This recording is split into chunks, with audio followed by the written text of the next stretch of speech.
پرانے وقتوں کی بات ہے، ایک چھوٹے سے گاؤں میں ایک غریب لڑکی رہتی تھی جس کا نام زینب تھا۔ زینب کے والدین کا انتقال بچپن میں ہی ہو گیا تھا اور وہ اپنی بوڑھی دادی کے ساتھ ایک ٹوٹی پھوٹی جھونپڑی میں رہتی تھی۔ زینب سویرے اٹھتی، گاؤں کے امیروں کے گھروں میں کام کرتی، پانی بھر کر لاتی، لکڑیاں اکٹھی کرتی اور پھر شام کو تھکی ہاری واپس آتی۔ اس کی دادی بیمار رہتی تھیں، اس لیے زینب ہی ان کا سہارا تھی۔ ایک دن آسمان پر بادل چھائے ہوئے تھے اور ہوا میں ایک عجیب سی خاموشی تھی۔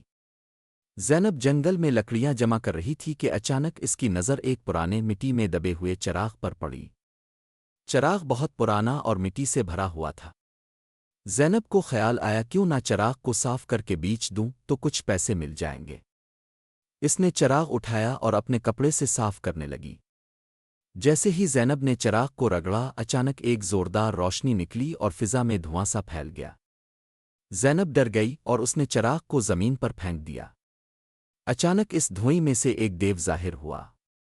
دیو نے گرجدار آواز میں کہا، میں اس چراغ کا غلام ہوں، اے مالکن، تم جو چاہو مانگ سکتی ہو۔ زینب حیران رہ گئی، اس نے کبھی سوچا بھی نہیں تھا کہ ایسا کچھ ہو سکتا ہے۔ زینب نے کچھ دیر سوچا، اس کے دل میں بہت سی خواہشیں آئیں، خوبصورت کپڑے، بڑا گھر، سونا چاندی، مگر پھر اسے اپنی بیمار دادی یاد آ گئیں۔ اس نے آہستہ سے کہا، مجھے بس اتنا دے دو کہ میری دادی ٹھیک ہو جائیں اور ہمیں 2 وقت کا کھانا مل جائے۔ دیو مسکرایا اور بولا، تم بہت نیک دل ہو، تمہاری خواہش پوری ہوگی۔ اچانک زینب کے ہاتھ میں کھانے سے بھری ٹوکری آ گئی اور اس کے دل کو ایک عجیب سا سکون محسوس ہوا۔ جب زینب گھر پہنچی تو اس کی دادی پہلے سے بہتر محسوس کر رہی تھیں۔ زینب نے انہیں کھانا کھلایا اور ساری بات بتائی۔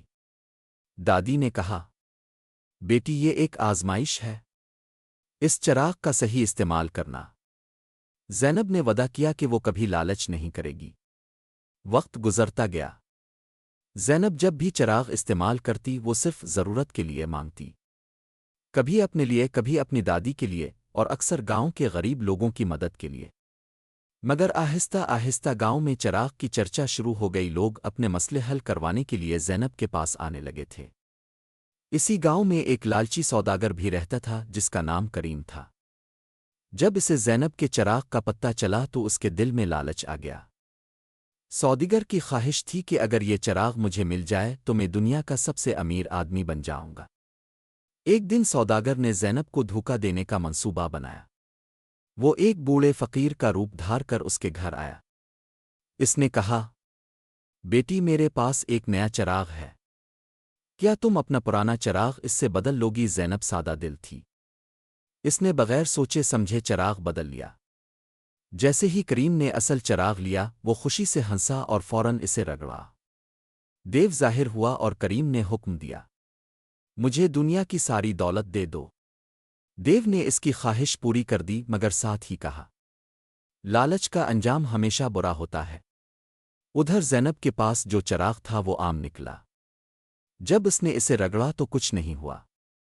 زینب کو اپنی غلطی کا احساس ہوا، مگر اب بہت دیر ہو چکی تھی۔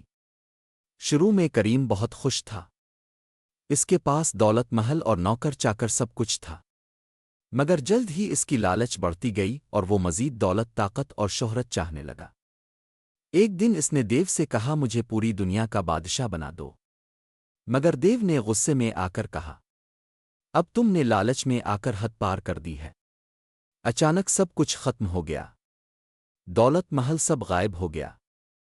کریم دوبارہ غریب ہو گیا۔ ادھر زینب اپنی محنت اور نیکی کی وجہ سے گاؤں والوں کی محبوب بن گئی، لوگ اس کی مدد کرنے لگے۔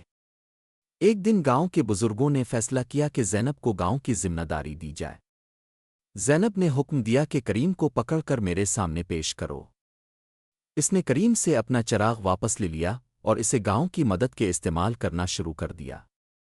زینب نے اپنی عقل، ایمانداری اور چراغ کی مدد سے پورے گاؤں کو خوشحال بنا دیا۔ یہ کہانی ہمیں سکھاتی ہے کہ لالچ انسان کو تباہی کی طرف لے جاتا ہے، جبکہ نیکی، صبر اور شکر انسان کو کامیابی اور عزت دی۔